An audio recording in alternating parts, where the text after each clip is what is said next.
இதற்கு முந்தைய பதிவுல அதலக்காய கழுவி உலர வைக்கும் முறைய பதிவு செஞ்சிருந்தேன். பார்க்காதவர்கள் அதை பார்த்துட்டு தொடர்ந்து இந்த வீடியோவ பாருங்க.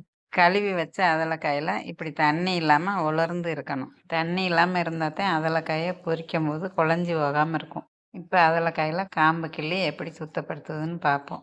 அதலக்காயில உள்ள நுனி பகுதி, அதாவது பூ பகுதியை விட்டுட்டு காம்பை மட்டும் கிள்ளி எடுக்கணும்.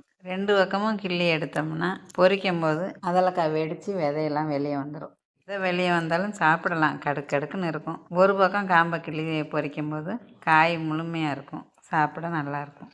இப்படி இடையில இடையில சொத்த காயும் இருக்கும், அதை பார்த்து வெளியே எடுத்து போட்டுறணும். முத்துனா அதலக்காயாக இருந்தால் இந்த மாதிரி வெடிச்சே இருக்கும். இதை சேர்த்து போட்டு பொரிக்கலாம், இல்லைன்னா கீழேயும் போட்டுடலாம்.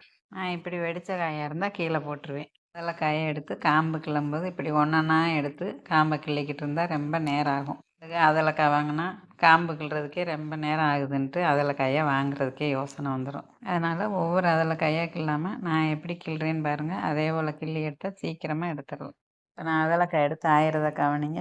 ஒரு கையில் காய் இருக்கும், ஒரு கையில் காம்பு இருக்கும். இந்த மாதிரி வச்சுக்கிட்டு கை நிறையவும் அதலக்காய் தனியாக காம்பை தனியாக போட்டுடலாம். இந்த மாதிரி அதலக்காய் ஆயும்போது சீக்கிரமாக ஆஞ்சி எடுத்துடலாம். நான் சின்ன வயசாக இருக்கும்போது காட்டிலேயே போய் அதலக்காயை பறிச்சுட்டு வந்திருக்கோம்.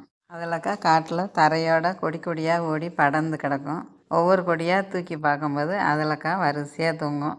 ஆனால் கொடியை தூக்குனதும் முதல்ல கொடிக்கு அடியில் ஏதாவது பூச்சி எதாவது இருக்கான்னு பார்த்துட்டு அப்புறம் காயை பறிக்கணும்னு சொல்லி கொடுப்பாங்க.